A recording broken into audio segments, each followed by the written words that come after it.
Water never lies. People do. The first thing I noticed wasn't the sound. It was the smell. Thick river mud mixed with diesel fuel drifted through my open kitchen window before sunrise, carrying the kind of warning every hydraulic engineer learns to recognize long before anyone else realizes something is terribly wrong. Then the emergency sirens began echoing across the valley, bouncing off rooftops like they had nowhere left to go.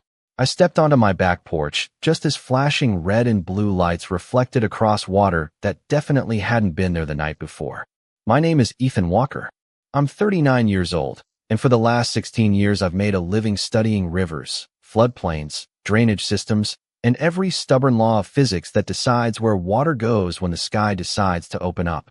That's why I knew something felt wrong the second I looked downstream. Water doesn't spread like that without help. It doesn't ignore natural channels. It doesn't suddenly climb toward neighborhoods that were supposedly built above the 100-year flood elevation.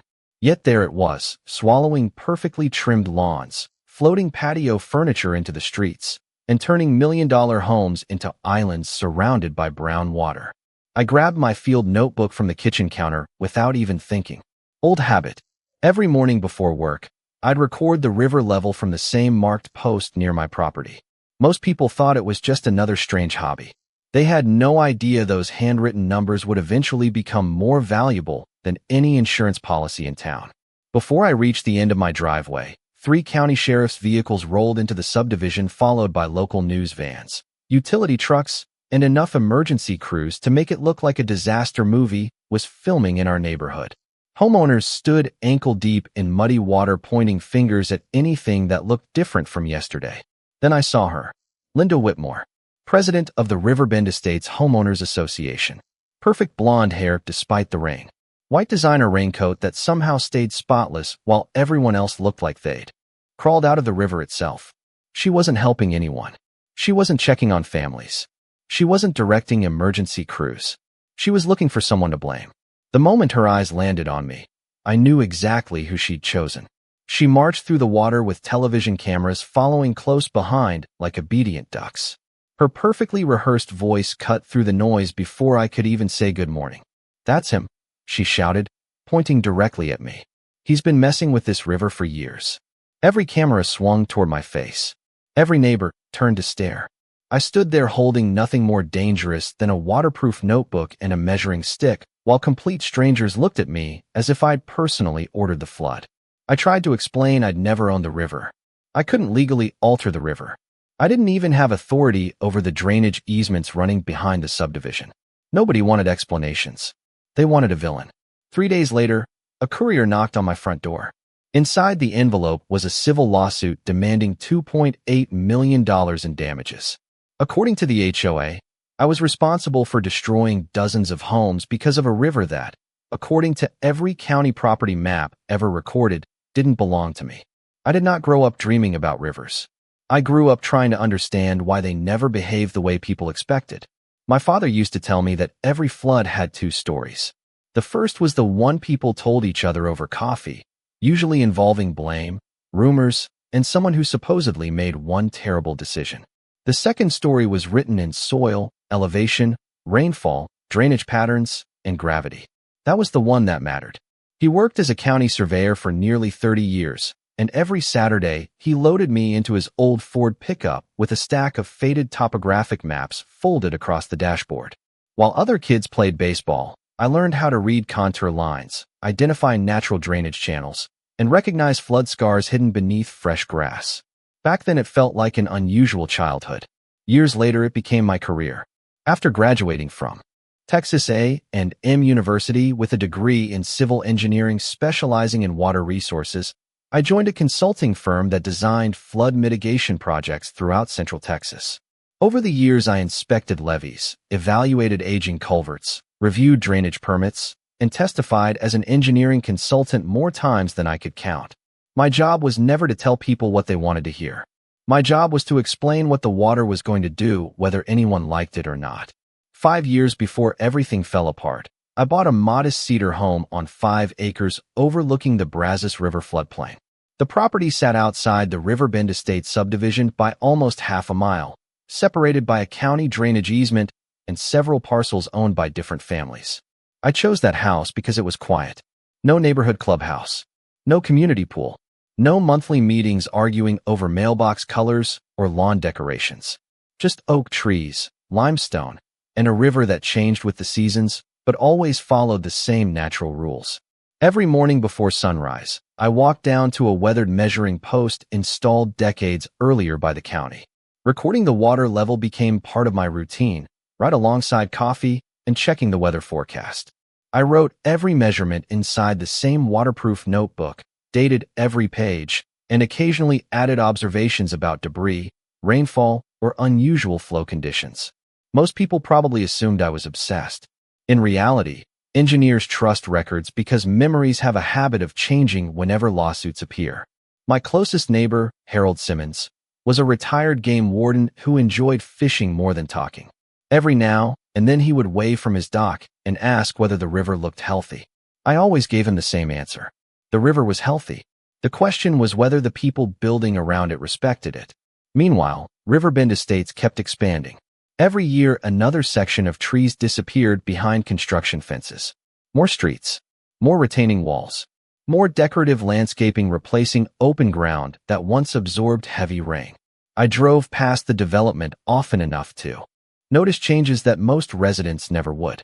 Fresh grading near the creek entrance. Newly stacked limestone along the embankment. Drainage pipes where none had existed before. Nothing dramatic by itself. Just enough to make the engineer in me slow down and look twice. At the time, I assumed every improvement had been properly reviewed and permitted. After all, no responsible developer would alter a watershed without following the rules. Looking back now, I realize that assumption may have been the biggest mistake I ever made. The lawsuit spread through town faster than the flood itself. By the end of the week, my inbox was overflowing with interview requests, insurance questionnaires, legal notices, and messages from people who had already decided I was guilty without asking a single question. The local newspaper published my name beside a photograph of flooded streets. One television station aired helicopter footage of Riverbend Estates, while a reporter repeated Linda Whitmore's statement almost word for word, suggesting that an engineer living beside the river must have done something that redirected the water. The facts did not matter anymore. The story did. Linda understood that better than anyone. I had met her exactly twice before the disaster. The first time was at a county planning meeting nearly 2 years earlier. She arrived 20 minutes late wearing a bright white blazer and carrying a leather folder thick enough to suggest importance.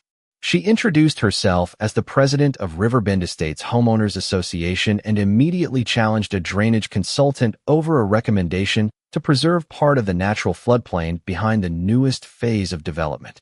She smiled while disagreeing, but there was something sharp underneath that smile, the kind of confidence that came from believing rules only applied to other people. The second meeting happened outside my own mailbox 6 months before the flood. She had driven onto my property without calling first and politely suggested that I trim several mature oak trees because they blocked the view from homes inside her subdivision. I explained those trees had stood there longer than either of us had lived in the county and that my land was outside the jurisdiction of the Homeowners Association. Her smile faded for exactly 1 second before returning. "Everything affects property values, Mr. Walker," she had said before climbing back into her luxury sport utility vehicle. At the time, I dismissed the conversation as another neighborhood disagreement. Now I realized she remembered every word. After filing the lawsuit, Linda organized what she called an emergency community information meeting inside the Riverbend Estates clubhouse. Although I was not invited, every local reporter received a seat near the front. Residents filled the room carrying photographs of soaked furniture, damaged drywall, and waterlogged family keepsakes. Their frustration was understandable. Their anger was real. Unfortunately, it was being carefully aimed. Linda stood behind a polished wooden podium with enlarged aerial photographs displayed beside her. Bright red circles highlighted my property, while thick arrows pointed toward the subdivision as though the water had followed instructions instead of gravity. She spoke calmly, thanked emergency responders, praised community unity, and then repeated that one sentence designed to settle permanently inside everyone's memory. Certain actions upstream appear to have contributed to this disaster. She never accused me directly of breaking any law. She did not have to. The implication did all the work for her. Within 48 hours, neighbors who had waved at me for years suddenly looked away at the grocery store. One landscaping company quietly canceled a consulting contract we had discussed for months. Even Harold admitted people had started asking whether I had secretly built something along the river. I answered the same way every single time. I had built nothing. I owned no part of the river. I had changed absolutely nothing. But the louder I denied it, the more convinced people seemed that I was hiding something. That was when I stopped trying to defend myself in public and decided it was time to let the evidence speak instead. The morning after the community meeting, I carried 3 storage boxes from my garage into the dining room and cleared the table that usually held nothing more exciting than coffee mugs and unopened mail. Inside those boxes were 16 years of field journals, engineering reports, county surveys, rainfall records, permit applications, aerial photographs, and backup hard drives. Paper has a smell all its own when it has been stored for years, a mixture of dust, printer ink, and dry cardboard. By noon, my entire house looked less like a home and more like a small engineering archive. If Linda Whitmore wanted to win with a public story, I was going to answer with documented facts. I began by rebuilding the timeline from the ground up. The National Weather Service rainfall totals matched exactly what I expected from the storm. Heavy, yes. Historic, no. Similar storms had crossed this watershed before without producing catastrophic flooding inside Riverbend estates. That single fact kept bothering me. Floods require more than rain. They require conditions that prevent water from escaping where nature intended. I spread county topographic maps across the table and traced drainage channels with a yellow pencil exactly the way my father had taught me decades earlier. Every creek, culvert, detention basin, and overflow path formed a network that looked almost like veins beneath the landscape. The more I studied it, the more one section refused to make sense. Water should have flowed southwest through a broad natural drainage corridor before reaching the main river channel. Instead, every flood photograph showed water backing into the subdivision from an angle that defied the original design.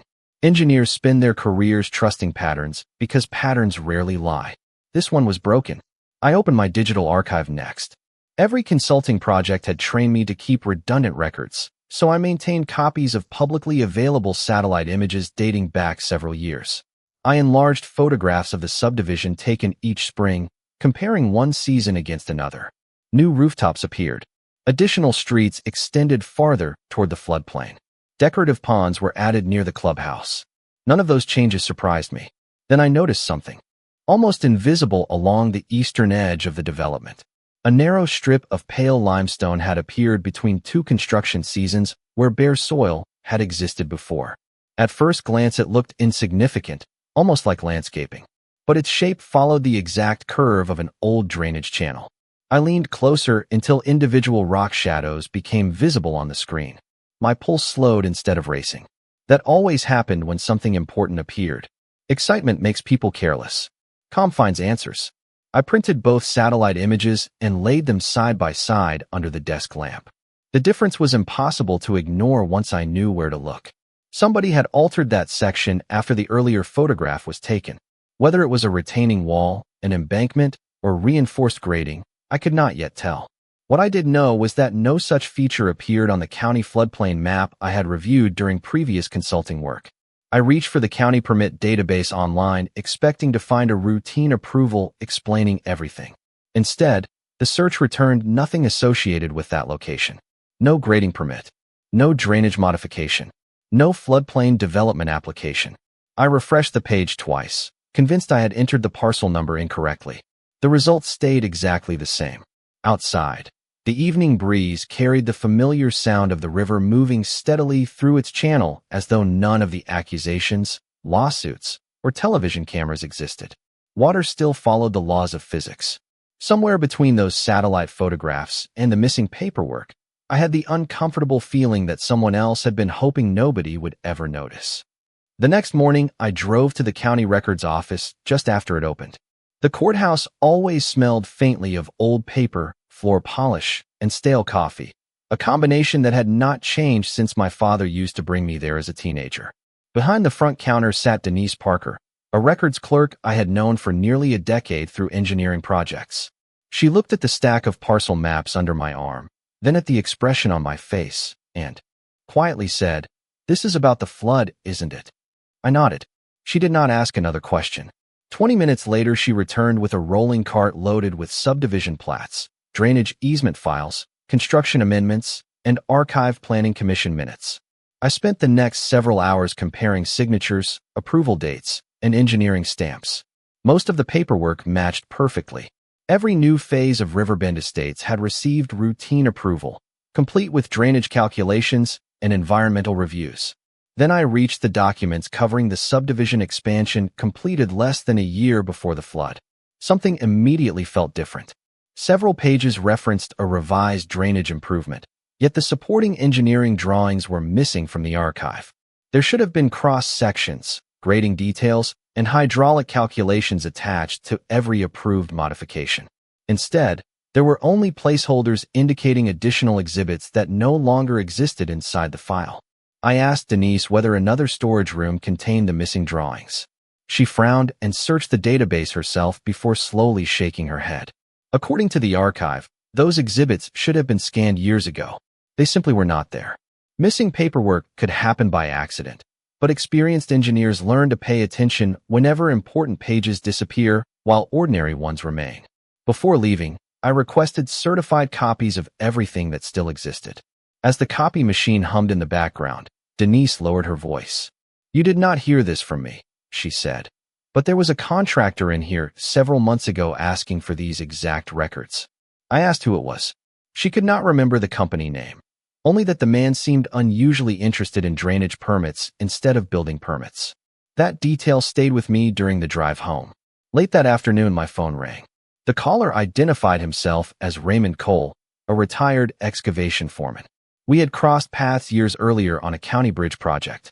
He said he recognized my name from the television coverage and thought I should know something. We met at a small diner outside town where the smell of grilled onions and fresh coffee filled the room. Raymond slid an old smartphone across the table. "I cleaned out my truck last week," he explained. "Found these pictures from a job we walked away from." The photographs showed construction equipment working along the eastern edge of Riverbend Estates nearly 8 months before the flood. At first I focused on the machines. Then I noticed the background. Fresh limestone had been stacked into a continuous raised embankment exactly where the natural drainage corridor once crossed toward the river. My heartbeat slowed again. The same pale strip I had seen on the satellite images was clearly visible from ground level.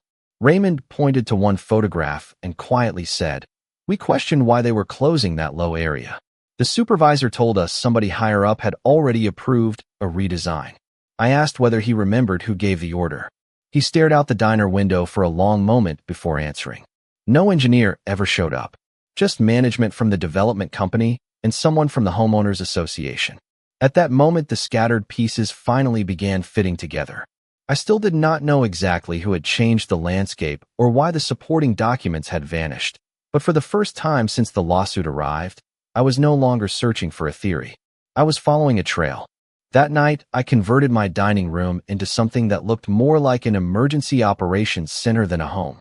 Printed satellite photographs covered one wall. County maps stretched across another. My laptop displayed rainfall records while my old engineering calculator sat beside a stack of permit files marked with bright yellow notes. The faint smell of printer toner mixed with cold coffee as the hours slipped past midnight. I stopped trying to prove my innocence and started asking a different question. If I wanted to redirect thousands of gallons of stormwater every second without anyone immediately noticing, where would I do it? The answer came almost automatically because I had spent most of my career reviewing exactly that kind of problem. You never need to move an entire river. You only need to interrupt the path water naturally chooses during the worst storms. I opened a hydraulic modeling program that I had used on dozens of consulting projects over the years. Using publicly available elevation data, I recreated the watershed exactly as it existed before the newest subdivision expansion. Then I entered the rainfall totals recorded during the storm. The computer completed its calculations within minutes. The simulation looked exactly as expected. Water spread across the natural overflow corridor before slowly draining into the main river channel. Several low fields temporarily filled with shallow water, but Riverbend Estates remained largely outside the deepest flow. Next, I added the limestone embankment visible in Raymond Cole's photographs. I estimated its height using shadow measurements from the satellite images and adjusted the terrain model accordingly. When I re-ran the simulation, the screen froze for a brief second before new blue flow lines appeared. Instead of crossing the natural drainage corridor, stormwater struck the raised embankment, spread sideways, and poured directly toward the subdivision streets. I watched the digital flood advance across the same blocks that had appeared on the evening news. The pattern matched almost perfectly. I leaned back in my chair without saying a word. The room suddenly felt very quiet except for the soft hum of my computer. Physics had just told a completely different story than the one presented in court filings and television interviews. The river had not attacked the neighborhood. The neighborhood had been placed in the path of water that no longer had anywhere else to go. Still, computer models alone rarely win legal battles. I needed independent confirmation. The following morning, I drove to the regional office of the United States Geological Survey, where an old colleague named Melissa Grant managed hydrologic data for several counties. We had worked together years earlier on a floodplain restoration project, and she understood that engineering opinions meant nothing without reliable measurements. Melissa listened carefully while reviewing my satellite images, permit records, and field notes. She never interrupted. When she finished comparing my notebook entries with official river gauge records, she looked up and quietly said, "Your measurements are remarkably consistent." Then she pointed toward the flood maps displayed on her monitor. "But something else is bothering me." She enlarged a series of aerial images collected after the storm. Fine streaks of dried sediment spread across one side of the subdivision like fingerprints. Experienced hydrologists know sediment leaves behind a map after every flood if you know how to read it. Melissa traced one of the patterns with her finger. "The water did not originate where everyone thinks it did," she said. "It was diverted before it ever reached the main channel." Hearing another engineer reach the same conclusion brought a strange sense of relief. For days I had worried that I was chasing coincidence instead of evidence. Now the science was beginning to align from completely independent sources. Somewhere beneath layers of missing paperwork, polished public statements, and expensive legal filings was a simple physical truth. Someone had changed the landscape, and the landscape had answered exactly the way gravity demanded. The breakthrough arrived where I least expected it. It was not hidden inside a government archive or buried beneath a stack of engineering reports. It was sitting in a public county commission recording that almost nobody bothered to watch. I searched through hours of meeting footage until I found the session approving the latest Riverbend Estates expansion. The video quality was poor, the microphones crackled, and half the audience looked ready to fall asleep. Then one presentation slide appeared on the projector behind the developer's representative. It stayed on screen for less than 10 seconds before the meeting moved on, but I immediately paused the recording. There it was, the original drainage concept. A broad emergency overflow corridor stretched across the exact location where the limestone embankment now stood. I enlarged the image until the pixels blurred together. Even through the grainy recording, the engineering notation remained readable. Natural overflow channel to remain unobstructed. My stomach tightened. That sentence alone contradicted everything built afterward. I requested the official meeting exhibits the same afternoon. 2 days later, the county clerk emailed scanned copies. Unlike the missing construction drawings, these documents had never disappeared because they belonged to the public meeting record instead of the permit archive. As I compared the approved concept plan with the current satellite photographs, every remaining question answered itself. The approved design protected the natural drainage corridor. The finished construction did not. Somewhere between approval and completion, someone had decided that additional buildable lots were worth more than preserving open flood storage.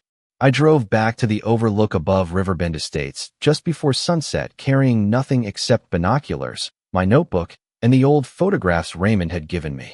The air smelled fresh after several dry days, and the river had already returned to its normal channel as though the flood had been nothing more than a passing memory. Standing there, the entire landscape finally made sense. The raised limestone embankment connected directly with decorative landscaping behind several expensive homes, creating one continuous barrier across ground that had once accepted excess stormwater. It looked attractive. It probably increased property values. It also quietly redirected thousands of cubic feet of water during major storms. Nobody living there would have noticed because dry weather hides engineering mistakes better than any lawyer ever could. That evening, my attorney, Sarah Collins, spread every document across her conference table. She had defended construction disputes for more than 20 years, and I trusted her judgment more than dramatic courtroom speeches. She listened while I explained the hydraulic model, Melissa Grant's sediment analysis, Raymond's photographs, the Planning Commission recording, and the missing permit exhibits. When I finished, she remained silent for several moments before organizing the evidence into neat stacks. They built their entire case around one assumption, she finally said, that you changed the water. She tapped the enlarged planning exhibit with one finger. But these documents suggest the water was never changed by you. The land was changed by someone else. She asked me one question I had been avoiding. Can you explain this to a jury without using engineering language? I thought about that for a moment before answering. Imagine closing one hallway inside a crowded building, I said. People do not disappear. They simply move somewhere else. Water behaves exactly the same way. Sarah smiled for the first time since taking my case. Good, she replied. Because that is exactly what happened here. Walking out of her office, I realized the lawsuit had quietly transformed into something far bigger than defending my own reputation. We were no longer asking whether I caused the flood. We were about to prove that the flood followed a path someone else had designed. The courthouse felt unusually quiet on the morning of the hearing. The polished marble floors reflected rows of ceiling lights, and every footstep echoed through the hallway with the kind of rhythm that makes time seem slower. I carried one rolling case filled with exhibits, nothing more.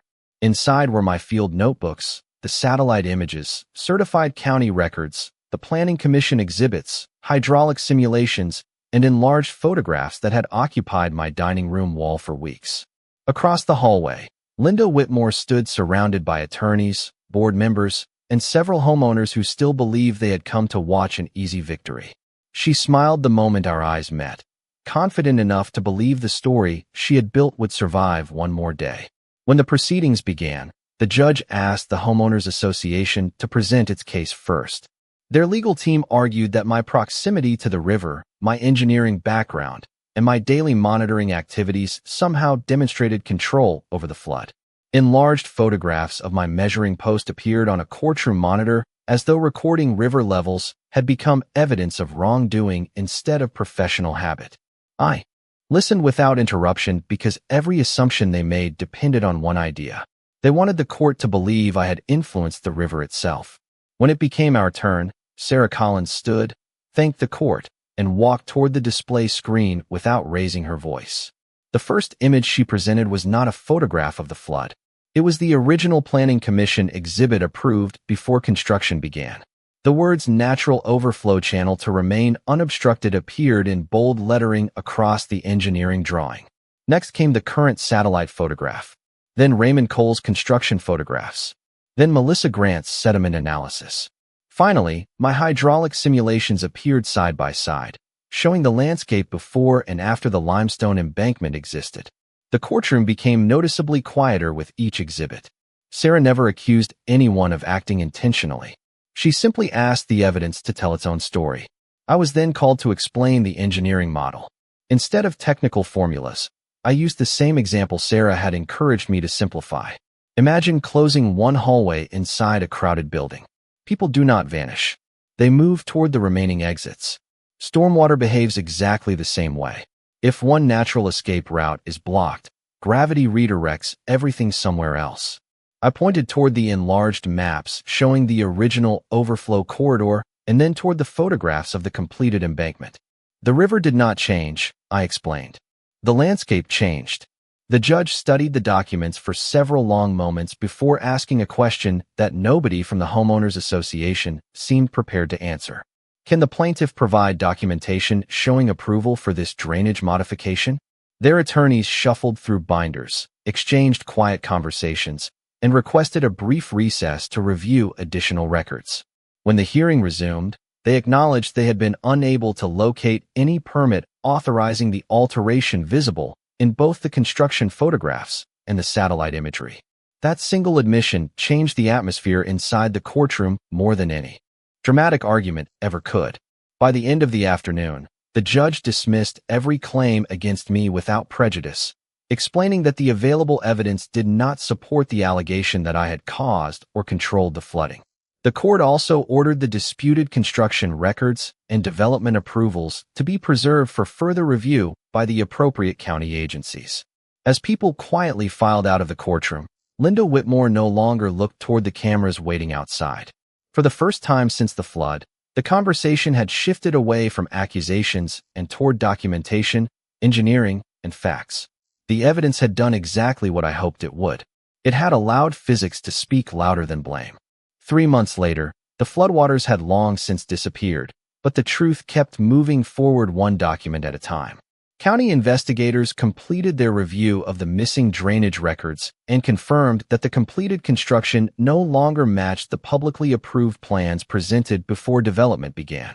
Independent engineers were brought in to evaluate the altered overflow corridor, and recommendations were issued to restore portions of the natural drainage path before another major storm arrived. Watching heavy equipment remove sections of the limestone embankment felt strangely quiet. There were no television crews standing beside me, no dramatic speeches, just the steady rumble of machinery undoing a decision that should never have been made in the first place. The river itself looked exactly as it always had, calm, patient, uninterested in politics or public opinion. Harold Simmons walked over one morning carrying 2 cups of coffee, handed me one without saying much, and together we watched the current slide past the old measuring post where I had written thousands of river-level entries over the years. After a long silence, he smiled and said, "Looks like that notebook turned out to be worth keeping." I laughed for the first time in weeks. Every page inside that weathered notebook represented something simple that many people overlook. Facts collected before a crisis are stronger than memories collected. Afterward, my consulting work slowly returned. Some clients had quietly stepped away during the lawsuit, but many eventually came back after reading the court filings and engineering reports. A few even admitted they had believed the headlines at first. I could not blame them. Stories built on fear spread faster than technical documents ever will. Linda Whitmore disappeared from public meetings not long after the county review began. Riverbend Estates elected a new homeowners association board that focused less on assigning blame and more on repairing drainage infrastructure before the next rainy season. I genuinely hoped they succeeded. The families living there had never been my enemies. They had simply trusted the wrong explanation during the worst week of their lives. Sarah Collins eventually returned my original field journals after the final legal paperwork was completed. I carried the boxes back into my house and placed them on the same shelf where they had sat for years. Nothing about them looked extraordinary. Faded covers, mud stains, bent corners. Yet those ordinary notebooks had outlasted expensive legal theories, polished presentations, and confident accusations because they contained something much harder to challenge than opinion. They contained consistency. Every morning since then, I have continued walking down to the old measuring post before sunrise. The damp smell of river water still mixes with fresh grass exactly the way it always has. The current still rises after heavy rain and falls again when clear skies return. Nature has never apologized for following its own rules, and it has never accepted responsibility for choices made by people standing beside it. Looking back, I do not remember the lawsuit as the defining moment of that year. I remember the quiet evenings surrounded by maps, photographs, notebooks, and evidence slowly fitting together until the truth became impossible to ignore. That experience reminded me of something my father said when I was just a boy tracing contour lines across faded county maps in the front seat of his old truck. "You can argue with people all day," he told me, "but the land always remembers what really happened." He was right. Water does not lie. Gravity does not negotiate. And sooner or later, every decision leaves a path that the truth can follow.